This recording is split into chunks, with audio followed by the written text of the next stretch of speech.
नमस्कार दोस्तों, ACC preparation के यूट्यूब चैनल आपसे का स्वागत है। और दोस्तों हम लोग एनसीईआरटी साइंस के विषय में अध्ययन कर रहे थे। अभी तक हम लोगों ने क्लास 9 की बुक का एनसीईआरटी का जो केमिस्ट्री का सेक्शन था उसको कंप्लीट कर लिया है।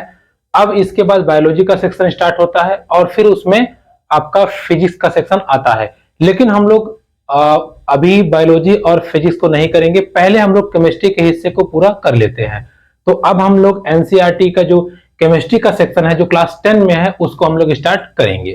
ठीक है, तो आज का जो हमारा टॉपिक है वो हमारा चैप्टर है या टॉपिक आप कह लीजिए, वो है रासायनिक अभिक्रियाएं। रासायनिक अभिक्रियाएं एवं समीकरण। देखिए अब हम इसको समझते हैं। अच्छा चैप्टर है। कभी कभार क्या अक्सर इससे एक दो क्वेश्चन बन जाते हैं, तो इसको हम अच्छे से समझते हैं। देखिए रासायनिक अभिक्रियाएं और समीकरण क्या है। जैसे कुछ चीजें आप दैनिक जीवन में देखते रहते हैं डेली लाइफ में, जैसे लोहे पे जंग लगना हो गया, दूध का फटना हो गया और अगरबत्ती का जलना हो गया। मतलब ऐसी क्रियाएं जो एक बार हो जाएं और दोबारा उनको हम वापस नहीं ला सकते। मतलब अगर एक बार लोहे पे अगर जंग लग गया तो आप उसको वैसे नहीं कर सकते जैसे पहले था। जैसे अब ये मार्कर है, इसको अगर हम आग में जला दें और ये पूरा गल के खत्म हो जाए तो ये वापस नहीं आएगा। ठीक है, तो ऐसी क्रियाओं को क्या कहा गया? रासायनिक क्रियाएं। या जैसे अंगूर का किण्वन, किण्वन मतलब होता है अंगूर का सड़ना। अगर एक बार अंगूर सड़ गया तो दोबारा तो वो अच्छे से होगा नहीं, ना तो उसमें रस आएगा। तो ये तमाम प्रकार की जो क्रियाएं हैं इनको हम क्या कहते हैं? इनको हम कहते हैं रासायनिक अभिक्रियाएं। क्या कहते हैं? रासायनिक अभिक्रियाएं। ठीक है, फॉर एग्जांपल हम आपको समझा रहे हैं। जैसे हमारे पास, अब मान लीजिए हमारे पास है मैग्नीशियम। ठीक है, अगर हम मैग्नीशियम को ऑक्सीजन के साथ, अगर हम मैग्नीशियम को ऑक्सीजन के साथ मिला दें तो क्या बनता है? तो हमारा बनता है मैग्नीशियम ऑक्साइड। मैग्नीशियम ऑक्साइड हमारा बन जाता है। ध्यान समझिएगा चीजों को। देखिए, अर्थात इस प्रकार हम कह सकते हैं कि कुछ चीजें मिल करके जब एक नई चीज बना देते हैं, कुछ चीजें मिल करके जब एक नई चीज बना देते हैं और उनको हम जैसे दर्शाते हैं, जैसे दिखाते हैं, जैसे लिखते हैं, उनको हम क्या कहते हैं? रासायनिक अभिक्रियाएं। तो ये जो आपके सामने लिखा है मैग्नीशियम प्लस ऑक्सीजन, इस और जो बना है मैग्नीशियम ऑक्साइड, इसको क्या कहते हैं? इसको कहते हैं रासायनिक अभिक्रिया। अब देखिए रासायनिक अभिक्रिया को, जैसे मैग्नीशियम, कैल्शियम, सोडियम, अब हर बार हम लिखेंगे नहीं, तो इसको दर्शाने के लिए वैज्ञानिकों ने एक सरल उपाय बताया। उन्होंने कहा कि मैग्नीशियम को हम Mg से दिखा देते हैं और ऑक्सीजन को हम O2 से दिखा देते हैं और बना देते हैं MgO। और इस प्रकार का जो इक्वेशन हमको देखने को मिलता है, इसको ही हम कहते हैं रासायनिक समीकरण। समझ में आया आपको? अर्थात रासायनिक अभिक्रियाओं को संकेतों के माध्यम से सरलतम रूप में दर्शाने की प्रक्रिया को क्या बोलते हैं? बोलते हैं समीकरण या रासायनिक समीकरण। क्या बोलते हैं? रासायनिक समीकरण। क्या बोलते हैं? रासायनिक समीकरण। क्लियर हो गया? तो रासायनिक अभिक्रियाएं और रासायनिक समीकरण आई होप आपको समझ में आ गया होगा। अब हम आगे बढ़ते हैं। देखिए एक एक चीज को हम जोड़ते हुए आगे बढ़ेंगे ताकि हमें प्रॉब्लम ना हो। ठीक है, देखिए अच्छा, अब अगर आप इस इक्वेशन को ध्यान से देखें तो आपको लगेगा यार यहां ऑक्सीजन 2 ठो है, यहां 1 है, ये कैसे हो गया? ये गड़बड़ तो नहीं है? बिल्कुल गड़बड़ है। ठीक है, चूंकि हमने पढ़ा है द्रव्यमान संरक्षण का नियम, जिसमें यह कहता है कि जो E वाला है वो E वाला के बराबर होना चाहिए। मतलब जो इधर वाला है वो इधर वाले के बराबर होना चाहिए। उसको हम देखेंगे। अच्छा, उसके पहले हम ये समझते हैं। देखिए ये जो जो चीज रिएक्ट करते हैं, मतलब जिनको हमने मिलाया है, उनको कहते हैं अभिकारक, और जो बनता है उसको कहते हैं उत्पाद। ठीक है। रासायनिक समीकरण में जो चीजें मिलाई जाती हैं, यानी कि बाएं तरफ वाला क्या कहलाता है? अभिकारक, और दाहिने तरफ वाला क्या कहलाता है? उत्पाद। क्लियर हुआ? रासायनिक समीकरण में जिन चीजों को मिलाया जाता है उनको बोलते हैं अभिकारक, और रासायनिक समीकरण में इनको बाईं तरफ लिखते हैं। जो चीज बनता है उसको बोलते हैं उत्पाद, और उनको हम दाईं तरफ लिखते हैं। बीच में एक तीर लगा होता है, और तीर की जो नोक होती है, जो सुइया होती है, सुई, वो हमेशा किसकी तरफ रहती है? उत्पाद की तरफ रहती है। ठीक है। तो कभी कभार आपसे क्वेश्चन पूछता है कि रासायनिक समीकरण में तीर की नोक किसको दिखाती है? तो तीर, जैसे ये नोक है मान लीजिए, तो ये किधर है? ये उत्पाद की तरफ है। ठीक है। तो तीर की जो नोक होती है वो उत्पाद की तरफ होती है। क्लियर? बाएं साइड क्या होता है? अभिकारक। अभिकारक मिलकर के उत्पाद बनाते हैं। दाहिने साइड क्या होता है? उत्पाद। क्लियर? अब आपने क्या सीख लिया? रासायनिक अभिक्रियाएं, समीकरण आपने सीख लिया, समीकरण को कैसे दिखाते हैं वो आपने सीख लिया। बाईं तरफ क्या होता है सीख लिया आपने, बीच में तीर होता है, और दाईं तरफ क्या होता है? आपका उत्पाद होता है। इस प्रकार हम रासायनिक समीकरण को समझ सकते हैं। ठीक है। चलिए नेक्स्ट टॉपिक। अब अगला हमारा है रासायनिक समीकरण का संतुलन। देखिए, रासायनिक समीकरण का संतुलन। अब ये संतुलन क्या है समझते हैं। जैसे इस रिएक्शन में आप अगर देखें तो Mg प्लस O2 क्या बना रहा है? MgO। क्या बना रहा है? MgO। अगर आप देखें ध्यान से तो यहां Mg एक है, यहां ऑक्सीजन 2 है, लेकिन यहां Mg एक है। ये वाला तो बराबर है, लेकिन ऑक्सीजन यहां एक ही है। अब लफड़ा फंस गया।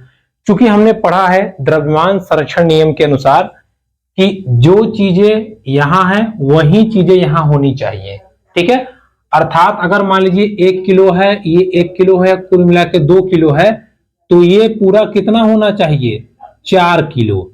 ठीक है। सॉरी 2 किलो ये भी होना चाहिए, लेकिन ये तो गड़बड़ हो गया, ये तो यहां आधे किलो है। अब ये लफड़ा हो गया। इसके लिए हमें जरूरत पड़ती है किसकी?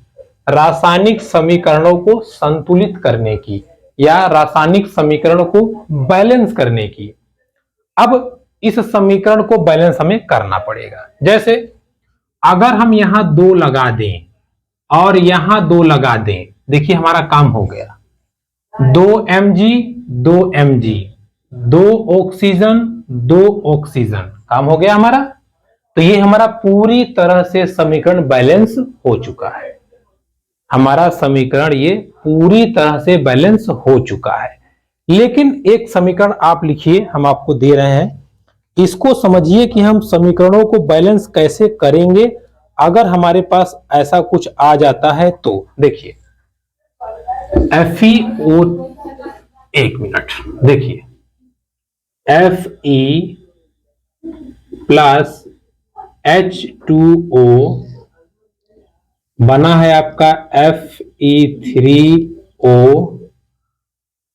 समीकरण क्या है? Fe3O4H2, O4H2। आप समझिएगा, इस समीकरण को हमको संतुलित करना है, या समीकरण को हम संतुलित कैसे करते हैं ये हम आपको बताने जा रहे हैं।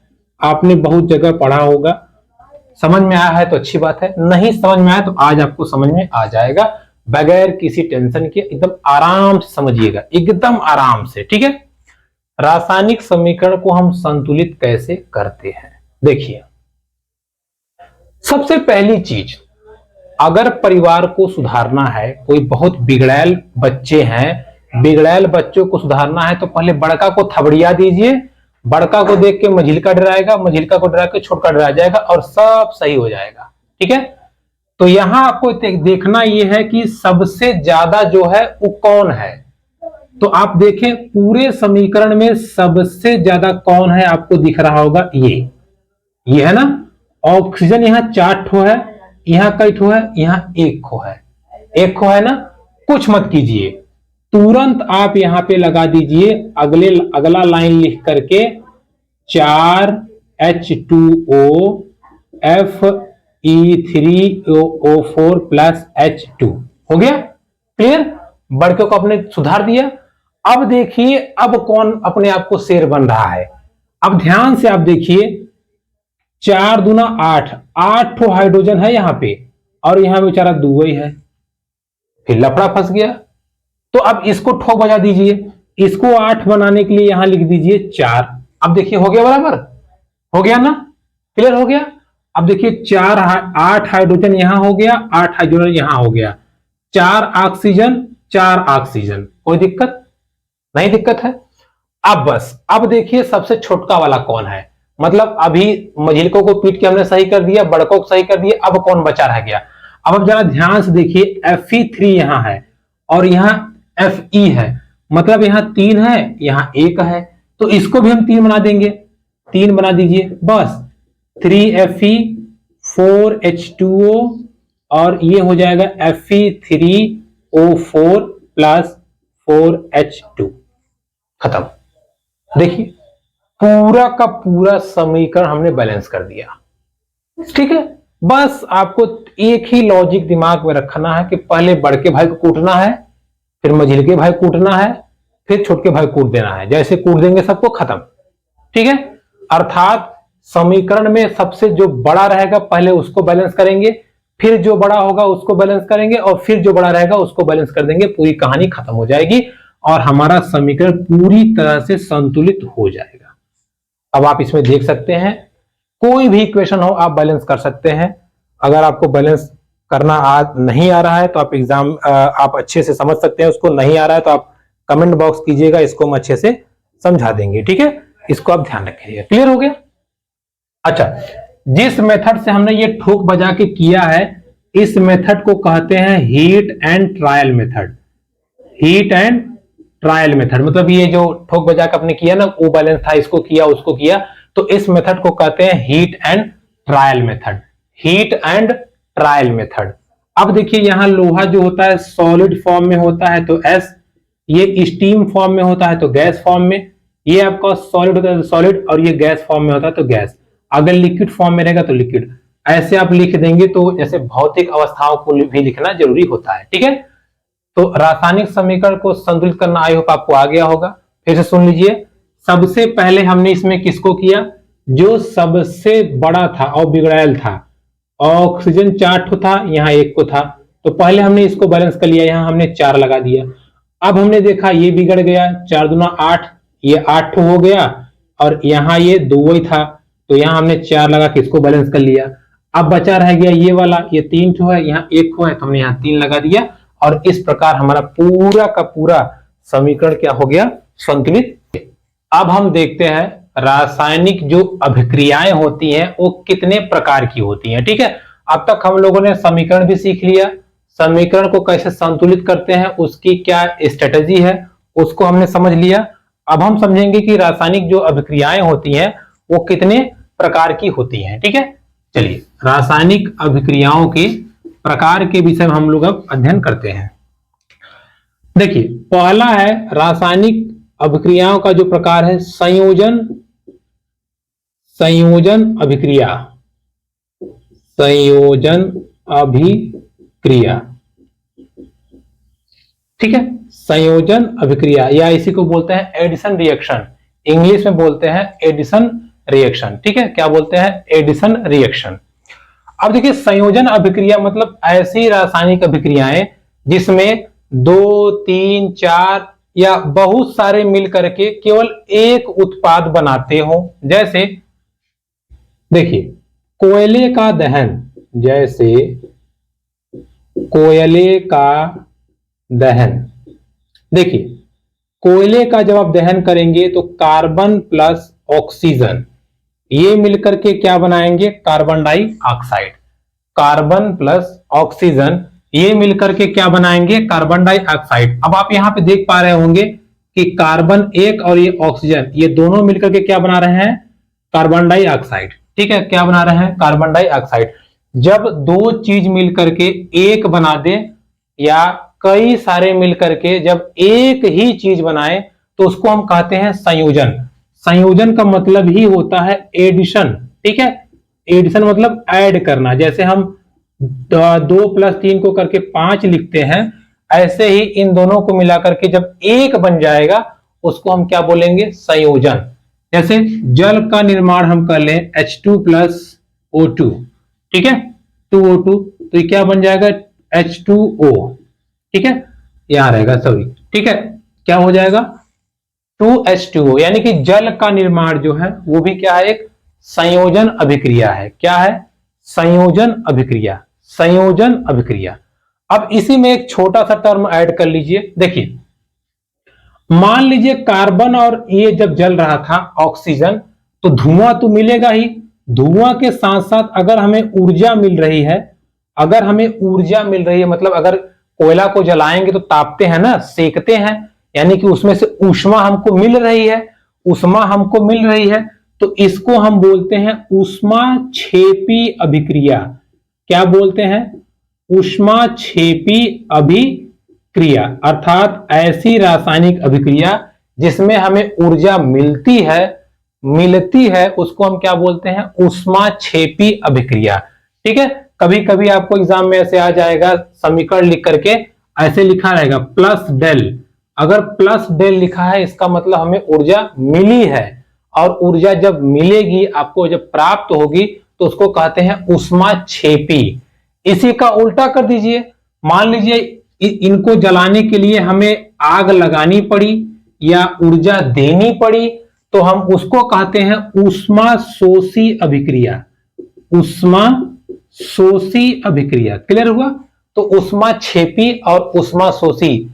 ऊष्माक्षेपी, छेपी मतलब छेप दो, फेंक दो, ठीक है। तो जब ऊर्जा आपको मिले तो उसको कहते हैं ऊष्माक्षेपी अभिक्रिया, और जब ऊर्जा आपको देनी पड़े, लगानी पड़े, तो उसको कहते हैं ऊष्मा शोषी अभिक्रिया। क्लियर हुआ? ऊष्मा क्षेपी और ऊष्मा शोषी। चलिए, संयोजन अभिक्रिया के बाद में अब हम समझते हैं वियोजन अभिक्रिया। देखिए, वियोजन अभिक्रिया, जैसा आपने संयोजन में क्या समझा, दो चीजें जुड़ती हैं, वैसे ही वियोजन मतलब होता है सेपरेशन, ठीक है। अब यहां पे क्या होगा? यहां पे चीजें अलग होंगी। जैसे कैल्शियम कार्बोनेट CaCO3, अगर आप इसको गर्म करेंगे या इसको जब तोड़ेंगे तो ये CaO + CO2 में टूट जाता है। अब देखिए, वहां क्या हो रहा था? वहां ये दो मिलकर के एक बना रहे थे, लेकिन यहां क्या हो रहा है? एक टूट जा रहा है दो भागों में, ठीक है।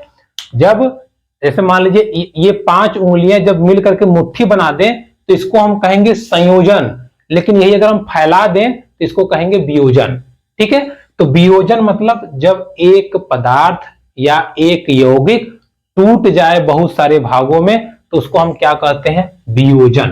क्या कहते हैं? वियोजन, ठीक है, वियोजन। इसी सिद्धांत पे आपका परमाणु बम या हाइड्रोजन बम काम करते हैं, ठीक है, ये आप ध्यान रखिएगा, ठीक है। इसी सिद्धांत पे जब फूटता है तब, फूटने उसके पहली प्रक्रिया हम बात नहीं कर रहे हैं, फूटता है तब। तो इस प्रकार हमने क्या देखा? हमने संयोजन अभिक्रिया देख लिया, हमने वियोजन अभिक्रिया देख लिया। अब हम आगे बढ़ते हैं रासायनिक अभिक्रिया के संदर्भ में। अब हम तीसरी रासायनिक अभिक्रिया को समझते हैं। हमने पहला देख लिया, हमने दूसरा देख लिया, अब हम तीसरा पढ़ते हैं प्रतिस्थापी। प्रतिस्थापी अभिक्रिया, या इसी को बोलते हैं प्रतिस्थापन अभिक्रिया। देखिए, अब ये प्रतिस्थापी अभिक्रिया क्या है, इसको हम समझते हैं। देखिए, प्रतिस्थापी अभिक्रिया मतलब ये होता है कि लात मार के दूसरे को हटा देना और उसकी जगह को कब्जा कर लेना, ठीक है। इसी को हम बोलते हैं प्रतिस्थापी अभिक्रिया, या इसका एक और नाम है विस्थापन अभिक्रिया, ठीक है। क्या नाम है इसका? इसका एक और नाम है विस्थापन अभिक्रिया। इसको हम समझते हैं और इसको हम देखते हैं, ठीक है। देखिए, अब देखिए, जैसे अब क्या होगा, जैसे मान लीजिए एक छोटा सा एग्जांपल आपको समझा रहे हैं हम, इसको विस्थापन भी बोल सकते हैं आप, कोई दिक्कत नहीं है। विस्थापन अभिक्रिया, देखिए जैसे CuO + H2 आ गया, अब इसका जब हम क्रिया कराते हैं तो ये बन जाता है आपका Cu प्लस H2O, ठीक है, Cu प्लस H2O। अब आप यहां पे देखिए, ये जो Cu था ये यहां से हट करके, एक सेकेंड,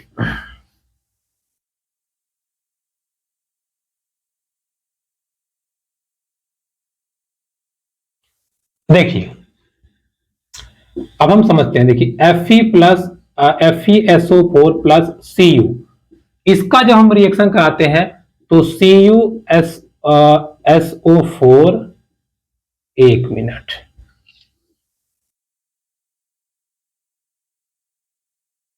देखिए विस्थापन अभिक्रिया को हम समझते हैं। Fe plus CuSO4। अब देखिए विस्थापन मतलब वो दूसरे या जैसे कि दूसरे को लात मार के वहां भिड़ जाना या वहां पहुंच जाना। तो देखिए इस अभिक्रिया में क्या होता है, ये जो आयरन है Fe है, ये Cu को लात मार के भगा देता है और भगा करके FeSO4 बना देता है प्लस Cu अलग हो जाता है। तो आपने इस रिएक्शन में क्या देखा, जो Cu था इसको जूता मार के भगा दिए, हटा दिया गया और इसकी जगह पे कौन आ गया, Fe आ गया, ठीक है। इसकी जगह पे आपका यहां देख सकते हैं आपका Fe आ गया। तो ऐसी रासायनिक अभिक्रिया जिसमें एक तत्व या एक यौगिक दूसरे को विस्थापित कर दे, हटा दे और उसकी जगह पे अपना आके बैठ जाए, तो उस अभिक्रिया को हम क्या कहते हैं, उस अभिक्रिया को हम कहते हैं विस्थापन अभिक्रिया। क्या कहते हैं, विस्थापन अभिक्रिया। क्या कहते हैं, विस्थापन अभिक्रिया, ठीक है। इसको आप ध्यान रखे रहेगा। देखिए एक और एग्जांपल समझते हैं आप, जैसे देखिए मान लीजिए Na2SO4 प्लस BaCl2। अब देखिए ये क्या बनता है, ये आपका बनता है NaCl, 2NaCl प्लस BaSO4, ठीक है। क्या बनता है, 2Na प्लस BaSO4। अब जरा आप ध्यान से समझिएगा, देखिए यहां Na इसको लात मारा, इसको लात मार के इसको ले लिया, आप देख सकते हैं NaCl, और Ba ने कहा अच्छा ठीक है बेटा, यहां इसको लात मारा और इसको साथ में ले लिया। तो इस प्रकार आप देखेंगे ये Na इसको हटाया और ये इसको हटा दिया, यानी कि यहां दोनों लोगों ने आपस में विस्थापन कर लिया, अपसाइन मार कर लिया। तो ऐसी अभिक्रिया को कहते हैं द्विविस्थापन। क्या कहते हैं, द्विविस्थापन अभिक्रिया, यानी कि ऐसी रासायनिक अभिक्रिया जिसमें दो तत्व या दो यौगिक या दो तत्व एक दूसरे को प्रतिस्थापित करके नए उत्पाद बनाते हैं, उनको हम क्या कहते हैं, द्विविस्थापन अभिक्रिया। आपने यहां पे समझ लिया। इसमें अगर आपने देखा होगा तो Fe केवल इसको हटा करके भिड़ जाता है और यहां ये इसको हटा दिया, ये इसको हटा दिया, दोनों इंटरचेंज हो गए, ठीक है। ये इसकी जगह ले लिया, ये इसकी जगह, इसीलिए द्विविस्थापन अभिक्रिया। क्लियर। चलिए आगे बढ़ते हैं, इस चैप्टर में हम आगे बढ़ते हैं और चीजों को समझते हैं। देखिए अब जो हमारा अगला टॉपिक है, अच्छा टॉपिक है, खूब आता है एग्जाम में। देखिए अब हमारा अगला जो टॉपिक है वो है उपचयन एवं अपचयन। उपचयन एवं अपचयन, अपचयन। देखिए उपचयन की बात करें तो इसका एक और नाम है ऑक्सीकरण। ऑक्सीकरण, ऑक्सीकरण मतलब होता है प्लस ऑक्सीजन, प्लस ऑक्सीजन, यानी कि ऐसी रासायनिक अभिक्रिया जिसमें ऑक्सीजन की संख्या बढ़ती है, जिसमें ऑक्सीजन की संख्या बढ़ती है, उसको हम क्या कहते हैं, उसको कहते हैं ऑक्सीकरण अभिक्रिया।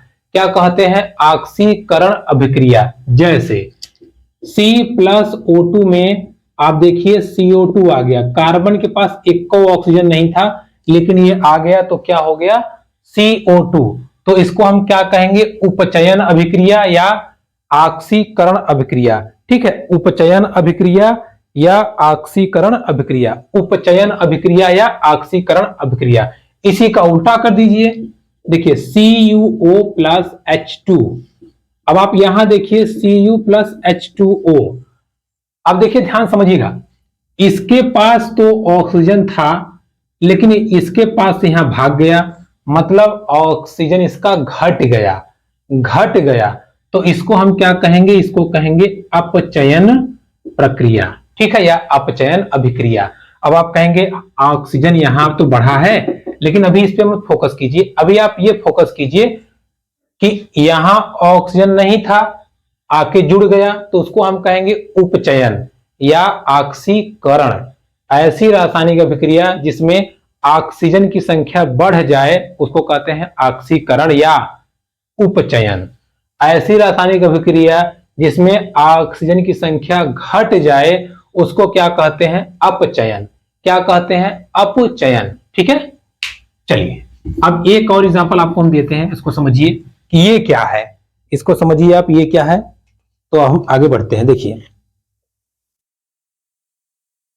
देखिए ये अभिक्रिया देखिए CuO plus H2, Cu plus H2O। अब आप ध्यान समझिएगा, देखिए यहां क्या हुआ, यहां ऑक्सीजन कम हो गया, माइनस हो गया ना, ऑक्सीजन माइनस हो गया।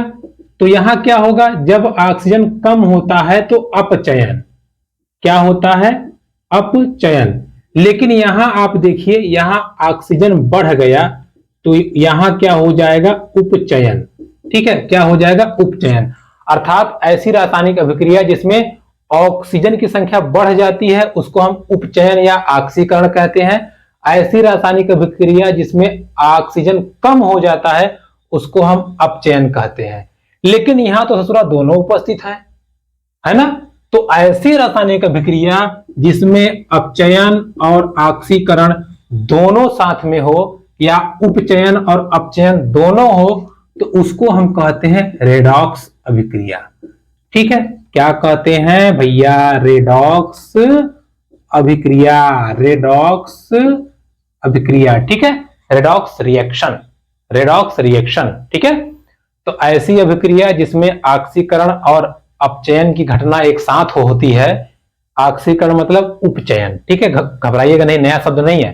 तो ऐसी अभिक्रिया जिसमें उपचयन अपचयन दोनों साथ होता हो या ऐसी अभिक्रिया जिसमें ऑक्सीकरण अपचयन साथ में होता हो उसको हम क्या कहते हैं, उसको हम कहते हैं रेडॉक्स रिएक्शन या रेडॉक्स क्रिया या रेडॉक्स अभिक्रिया। क्लियर हुआ। चलिए अच्छा, यहां पे जो ये उपचयन आया है इसका एक बहुत ही बेस्ट एग्जांपल है संक्षारण।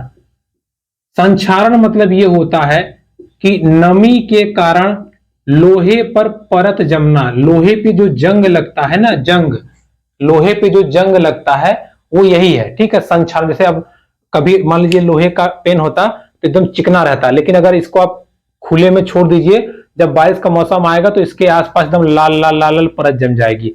तो वो जो लाल लाल परत जमी है उसको कहते हैं जंग। और वो किसका एग्जाम्पल है, वो एग्जाम्पल है ऑक्सीकरण का, क्योंकि उस पर ऑक्सीजन आके जमा होने लगता है और वो धीरे धीरे उसका रूप बदल देता है, ठीक है। तो दोस्तों इस प्रकार से केमिस्ट्री का जो चैप्टर था हमारा रासायनिक अभिक्रिया एवं समीकरण, वो हमारा यहाँ पे समाप्त होता है। वीडियो पसंद आए तो please like comment share subscribe मेरे चैनल। धन्यवाद।